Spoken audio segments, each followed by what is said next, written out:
ဒီကတော့လူတိုင်းဟာဘဝမှာအခက်ခဲနေကြုံရတဲ့အခါမှာစိတ်ထိခိုက်ခံစားမှုတွေဖြစ်ကြပါတယ်အဲ့လိုစိတ်ထိခိုက်ခံစားမှုတွေဖြစ်လာတဲ့အခါမှာမိမိထိန်းချုပ်နိုင်အောင်သိခံတတ်အောင်သူ့အတွေးခေါ်တွေကရည်ညွှန်းပါတယ်ခုထိလည်းပဲဒီ story အတွေးခေါ်တွေဆိုတာနာမည်ကြီးပါတယ်ဆရာတို့စာအုပ်ဆိုင်တွေတွားလိုက်မယ်ဆိုရင်လည်းပဲဒီ story နဲ့ပတ်သက်တဲ့စာအုပ်တွေလည်းအများကြီးဆရာတို့ရှာလို့တွေ့ပါတယ်အဲ့တော့အဲ့ဒီအတွေးခေါ်တွေကနေတချို့တွေကိုဆရာသမီးနဲ့ဝေမျှသွားမှာဖြစ်ပါတယ်ဟုတ်ကဲ့ပါဆရာပထမဦးဆုံးဒီ story အဆိုအမိန်လေးကတော့စိတ်ရှည်သိခန္ဓာနဲ့ပတ်သက်ပါတယ်သူကဘယ်လိုဆိုတာလဲဆိုရင်ခန္ဓာရင်ရှိရင်သိခံလိုက်ပါတဲ့အပြစ်ပြောတာတွေကိုရက်လိုက်ပါအဲ့တော့ဆရာတို့ဘဝမှာခက်ခဲနေကြုံလာမယ်တစ်ဖက်သားကိုနော်အပြစ်ပြောတာတွေကြုံလာတဲ့အခါကျရင်ခန္ဓာရင်ရှိရင်သိခံလိုက်တဲ့အပြစ်တွေပြန်ပြောမနေနဲ့တဲ့ဆိုတာဒါဟာဘဝကိုနေထိုင်နည်းလေးကိုပြောလိုက်တာပဲဖြစ်ပါတယ်နော်ဟုတ်ကဲ့ပါဆရာနောက်တစ်ခုကကျတော့ဘာလဲလို့ပြောရင်ဒါကတော့စိတ်ကိုထိန်းဖို့နဲ့ဆိုင်တယ်လို့ဆရာကတော့ထင်ပါတယ်သူကဘာဆိုထားလဲဆိုရင်တကယ်ဖြစ်ရတယ်တဲ့စိတ်ခံစားမှုကပိုပါတယ်တဲ့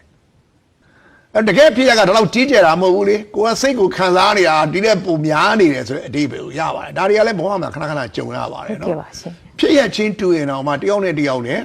စိတ်ခံစားမှုမတူတာကိုတွေ့ရပါတယ်ဒါကြောင့်မလို့အားလုံးဟာကိုယ်စိတ်ခံစားမှုပဲကိုယ်စိတ်ခံစားမှုကိုထိန်းစေခြင်းတဲ့သဘောနဲ့ဒါလေးပြောခဲ့တယ်လို့ဆရာထင်ပါတယ်နောက်တစ်ခုကကြတော့အခက်ခဲရင်ဆိုင်တာနဲ့ဆိုင်ပါတယ်စိတ်ဆိုတာတဲ့ပုတ်တိုက်အစားခံပြီးတော့မှအဖိုးတန်တဲ့စိန်ပွင့်ဖြစ်လာတာပါတဲ့လူဆိုတာလေတဲ့အခက်ခဲတွေကိုရင်ဆိုင်ကြော်ဖြတ်နိုင်မှအောင်မြင်မှုကိုရမှာပါတဲ့ဆရာသဘောကျတယ်စိတ်ဆိုတာတဲ့အမျိုးမျိုးပုတ်တိုက်ခံရပြီးမှစိန်ပွင့်လေးရတခါလဲအယောင်တောက်ပြီးတန်ဖိုးရှိလာတာလူဆိုတာလေခက်ခဲမျိုးစုံကြော်လာရမယ်တဲ့လူမှန်ခက်ခဲတဲ့ကြုံရမှာပဲအောင်မြင်ခြင်းတော့အခက်ခဲဆိုရင်ညီးမနေတယ်ကြော်အောင်လုပ်ဆိုတဲ့ဘာလို့ပေးလဲသူစိတ်ခေါ်အောင်လဲပြီးပါဆရာတို့ပေးပါတယ်နော်ဟုတ်ကဲ့ပါဆရာနောက်တစ်ခုကတော့ဘာလဲဆိုရင်ကျင်နာမှုနဲ့ဆိုင်ပါတယ်ဒါလေးလည်းဆရာသဘောကျတယ်လူသားတွေနဲ့ဆက်ဆံပြောဆိုရတိုင်းနဲ့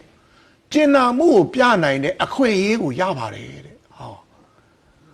ဆရာတို့ခုခေတ်မှာတယောက်နဲ့တယောက်ကျင်နာတယ်ဆိုတာအားနေသွားကြတယ်နော်အဲ့တော့ဒီ story အတွေးခေါ်တွေကဘာပြောခဲ့လဲလူတွေနဲ့ဆက်ဆံတိုင်းနဲ့ဟာဒီလူတွေကိုသဘောမကျဘူးဒီလူတွေကိုအပြစ်ပြောလို့ပြောနေမယ်အစာဒီလူတွေကိုကျင်နာပါတဲ့လူတွေပေါ်မှာကျင်နာပါစာနာပါအခွင့်အရေးရတယ်တဲ့ဘာအခွင့်အရေးလဲလူတွေကိုကျင်နာမှုပြနိုင်တဲ့အခွင့်အရေးကိုရတယ်လို့ဒီအဆိုမိန်လေးဟာပြောပါတယ်